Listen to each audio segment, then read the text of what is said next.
జీవితంలో ఉంటున్నావేమో ఈ రోజున డైరెక్టర్లో నేర్చుకోవడం గురించి వాళ్ళ యొక్క జాబ్ లేకపోతారు.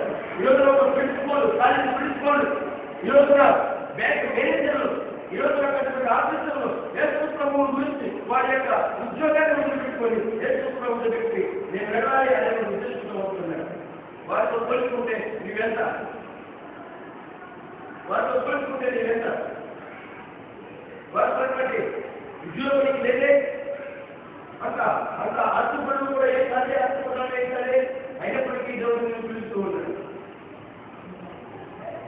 నీవు దేవుని సంపూర్ణమైనటువంటి పాఠం లేదు యేసు ప్రభు దగ్గరికి వచ్చినట్లయితే నీకు ఏ లోటు కూడా తెలియదు.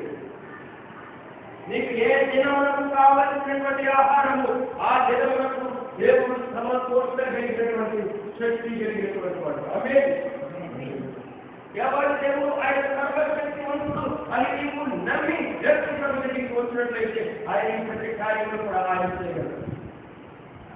దిక్కున లేస్తాడు, దిక్కున ఆలోచన చేయలేదు, అది తల్లిదండ్రులు తీసుకోలేదు, నేను ఎవరైనా ఉందని అనలేదు, స్నేహితులు వెళ్ళలేదు, నేను వెళ్తే బాగుండేది అని అనలేదు, ఎవరిని కాదు. అతను సొంత డెసిషన్ తీసుకున్నాడు, అతను సొంతంగా తీసుకున్నాడు. ఇదిగో యేసు ప్రభు దగ్గరికి వెళ్ళినట్లయితే యేసు ప్రభు నా యొక్క జీవితాన్ని బాగు చేస్తాడు.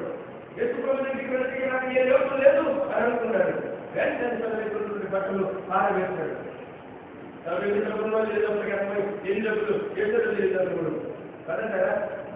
అప్పుడు ఎన్ని డబ్బులు తెలియదు, ఇక నాకు తెలుసు అని అనుకున్నాడు. వెంటనే దాన్ని ఆరవేస్తాడు. యేసు ప్రభు దగ్గరికి వెళితే యేసు ప్రభు నా సమస్తమైనటువంటి కార్యాన్ని ఆయన చూడగలడు అని అనుకున్నాడు. యేసు ప్రభు దగ్గరికి వెళుతూ ఉన్న సమయంలో ఓ దానికి కూడా యేసు అని పిలుస్తూ ఉన్న సమయంలో అనేక మంది వచ్చి నువ్వు యేసు ప్రభు దగ్గరికి వెళ్ళడం వల్ల వాక్యమైతే ఎవరిపై ఊరుకో అన్నారు. అన్నారా లేదా? మీరు ఎవరుతున్నాయా? మీరు ఎవరుతున్నాడు? నువ్వు ఈ వయసులో కాకపోతే ఇంకే వయసులో నీకు సుఖాలు అనిపిస్తావు. నువ్వు ఇప్పుడు కాకపోతే ఇంకెప్పుడు నువ్వు సంతోషాలు అనిపిస్తావు. ఇప్పుడు కాకపోతే ఇంకెప్పుడు చూస్తున్న వాళ్ళు, ఇప్పుడు కాకపోతే ఇంకెప్పుడు నువ్వు నీ సుఖం ఇంకా నీకు పోలే సమయం ఉంది. అప్పుడు ఎందుకంటే దేవుని దగ్గరికి అప్పుడు వెతికెళ్ళే సేవ నీకు ఈ వయసులోనే మేము సేవ చేయాలా అనేటువంటి వాళ్ళు కూడా ఈ లోకంలో ప్రారంభంలో దగ్గర అని దేవుడు అంటున్నాడు. ఎవరి కాలంలో దేవుడికి కార్యం ఉండడానికి లేదు. ఎవరి జీవితం దేవుడికి ఇవ్వాలి. అంత మోసరోడు అయిపోయిన తర్వాత మొత్తం ఉండిపోయిన తర్వాత వచ్చి ఏం ఉపయోగపడి ఎవరు ఉపయోగం ఎవరుందా ఉందా? బలవంతా అయిపోయింది. లోపల వస్తువు శక్తి అంతా కూడా అయిపోయింది, అంతా అయిపోయింది. నాయనా మీ దగ్గరికి వస్తున్నాయా, అయ్యా మీ దగ్గరికి వచ్చేస్తున్నాయా అయ్యా అని అంటే ఎవరికి కావాలి? ఎవరికి వచ్చిన ఉదాహరణ చెప్తున్నాను. ఒక చక్కని మామిడి పండు ఉంది, ఒక చక్కని మామిడి పండు ఉంది, చాలా చక్కగా ఉంటుంది, చాలా బాగుంది, బాగా పండింది, చాలా బాగుంది. నేను మామిడి పండు చెప్తున్నాను. మామిడి పండు చెట్టుంటే ఇతర కొద్ది నాకు కొంచెం పెట్టవా అని అడిగాడు. తప్పనిసరి పెడతాను అని చెప్పి తింటున్నాను. నేను తింటున్నాడు అలాగే చూస్తున్నాను. అడిగాడు సార్ అయిపోతుందండి పెట్టండి. అయ్యో నేను పెట్టడం తప్పనిసరి కానీ సార్ అయిపోయిందండి, చివరికి వచ్చేసిందండి.